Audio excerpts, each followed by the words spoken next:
Welcome back to my channel. Are you a Linux user but you love the interface of Windows 11? However, you can't switch to Windows or simply don't want to because of your work or personal preferences. Well, today I have the perfect solution for you. I'm going to introduce you to a Linux distribution that doesn't just look similar to Windows. It looks almost exactly like Windows 11. Whether it's the Start menu, File Explorer, or the overall user interface, everything is designed to give you a genuine Windows-like experience while still enjoying the power and flexibility of Linux. So, without wasting any more time, let's get started. Welcome to my channel, Technichio. First of all, we need to download the Linux distribution. To do that, I'll open my browser and search for Winux 11. From the search results, I'll open the official Winux 11 website. On the homepage, you won't find a lot of detailed information. You'll simply see a download button along with an introductory YouTube video. I'll click on the download button. Now I'll get two download options: current release, alternative servers. I'll select current release, which will redirect me to the SourceForge website. After about 5 seconds, the download will automatically begin.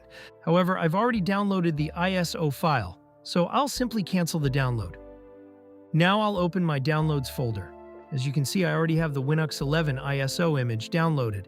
I have also downloaded the latest version of Rufus. If you're not familiar with Rufus or don't know how to create a bootable USB drive using it, you'll find a detailed tutorial linked in the description below. In that video, I've explained every step of Rufus in detail. Now I'll launch Rufus. After opening it, I'll connect my USB flash drive to the computer. Next, I'll click on the Select button and choose the Winux 11 ISO image. Since my system uses the GPT partition scheme, I'll set the partition scheme to GPT as well. After that, I'll click Start. When Rufus asks me to choose the image writing mode, I'll select ISO image mode. After accepting the warning messages, the writing process will begin, and Rufus will start creating a bootable USB drive. As you already know, this process can take a few minutes, so I'll skip it for your convenience.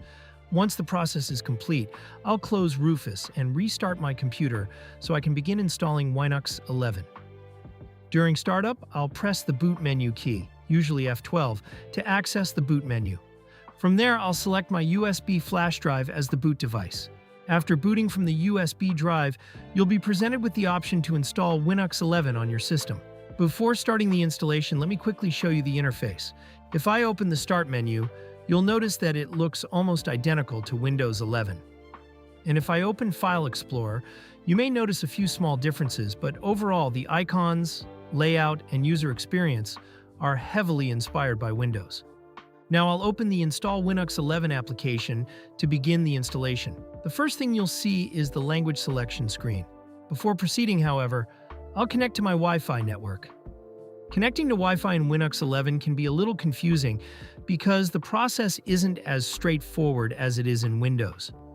You'll first need to open the network settings and manually add a Wi-Fi connection. Then you'll have to enter the SSID of your Wi-Fi network manually if you want to connect to a specific network. After that, you'll enter the Wi-Fi security password. If your Wi-Fi network is hidden, you'll also need to enable the Hidden Network option before connecting. Once the Wi-Fi connection is established, I'll return to the installer. I'll leave the language set to English. For the location, you can choose whichever region you prefer. In my case, I'll select New York. You can also choose your preferred keyboard layout manually. After clicking Next, you'll be asked which type of installation you'd like to perform. There are several options available. If you already have another operating system installed, you can choose to install Winux 11 alongside it in a dual boot configuration. You can also choose to replace the operating system installed on an existing partition.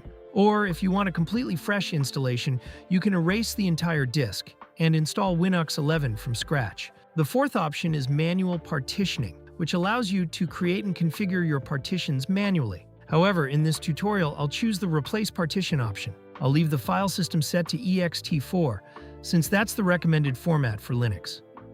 Under the Select Partition section, the partition highlighted in yellow contains my existing Windows installation, so I'll select that partition. As soon as I select it, you'll notice that it changes to red in the After column. This indicates that Winux 11 will be installed on that partition, replacing the current operating system. Since I want to replace Windows completely, I'm using the Replace Partition option. If your goal is to install Winux 11 alongside Windows in a dual boot configuration, then you should select the first installation option instead. Once the partition has been selected, I'll click Next. Now I'll create my user account. I'll enter my username and password. After that, the installer will display a summary of all the changes that are about to be made to the system. This is one of the most important steps of the installation process. If you've accidentally selected the wrong partition or made any changes that you don't want to apply, this is your last opportunity to go back and correct them. Once you click Next, all of those changes will be applied, and the installation process will begin. I'll click Next to start installing Winux 11. The installation may take a few minutes to complete, so I'll fast forward this part for your convenience. Once the installation is complete, I'll restart my computer. Before restarting, I'll remove the bootable USB drive, or in other words, the installation media, and then press Enter. This ensures that the computer doesn't boot back into the installer the next time it starts. On the next boot, Winux 11 will begin loading. As you can see, the Grub Boot menu appears during startup. From here, you can choose which operating system you'd like to boot into. Normally, if you still have Windows installed, you can simply select it from the list. However, in my case, I completely replaced Windows with Winux 11 on the same partition. So if I try to boot into Windows now, the system will automatically enter Windows Automatic Repair instead of starting Windows. The reason for this is that the Windows Boot Manager is still present inside the EFI partition. That's why it still appears in the Grub Boot menu, even though the actual Windows operating system has already been removed. So I'll restart the system once again, and this time select Winux 11 from the Grub Boot menu. As soon as the system starts, you'll be greeted with the theme selection screen. From here, you can choose from several different themes, including Windows 11 Light Theme, Windows 11 Dark Theme, Windows 10 Light Theme, Windows 10 Dark Theme, Red Sand Theme, and simply choose whichever theme suits your personal preference. For this tutorial, I'll go with the Windows 11 Light theme. Once we're inside the desktop, let's take a quick look at the system settings. You'll immediately notice that the overall design is almost identical to Windows 11. Scrolling down to the About section, you'll find all the important information about your computer, including your hardware specifications and operating system details. You'll also notice a Power Tools Update option at the bottom of the settings window. As soon as I click Check for Updates, a new window will open. However, since the system has just booted for the first time, it may take a few moments before the update service finishes loading and checks for available updates. So I'll simply close that window. Now, if you take a look at the desktop, you'll notice that the Install Winux 11 icon has been replaced with an Activate Winux shortcut. This means that if you'd like to purchase Winux 11, all you have to do is open this shortcut. It will automatically take you to the official Winux purchase website, and interestingly, it opens in Microsoft Edge, the same browser that we usually see pre-installed on Windows. Surprisingly, Winux 11 also comes with Microsoft Edge installed by default. From this website, you can purchase Winux 11 for $35 US.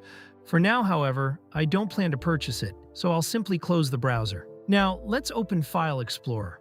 As you can see, besides the system partition, there's another partition available as well. This is the partition where my Windows 11 ISO file was stored. If I open it, you'll notice that my ISO file is still exactly where it was before. This means that only the C drive has been replaced with the Winux 11 operating system, while the rest of my partitions and personal data remain completely untouched. Now let's take a look at the Winux App Store. If I open it, you'll find a wide collection of applications, including most of the software that users commonly need. You'll also see all the applications that are already installed on the system. At the bottom of the store, you'll find the Updates tab. If I open it, you'll see all the available system updates that are recommended for installation. As you can see, the update list has already been fetched successfully. Speaking of drivers, once you install these updates, most of the required hardware drivers will also be installed automatically, so in most cases, you won't need to install drivers manually. Now, let's talk about the terminal. You can open the terminal by pressing Ctrl+Alt+T, which is one of the most commonly used keyboard shortcuts in Linux. As most Linux users know, the terminal is one of the most powerful and essential tools available in any Linux distribution. Overall, Winux 11 doesn't just look somewhat like Windows. It looks so convincing that it's genuinely difficult to tell whether you're using Windows 11 or Winux 11 at first glance. So, if you found Winux 11 interesting, let me know your thoughts in the comments section below. And if you enjoyed this video or found it helpful, don't forget to leave a like. And please subscribe to my YouTube channel, Technichio, and hit the bell icon so you'll never miss an update from our channel. Together, let's end tech tantrums. Thank you.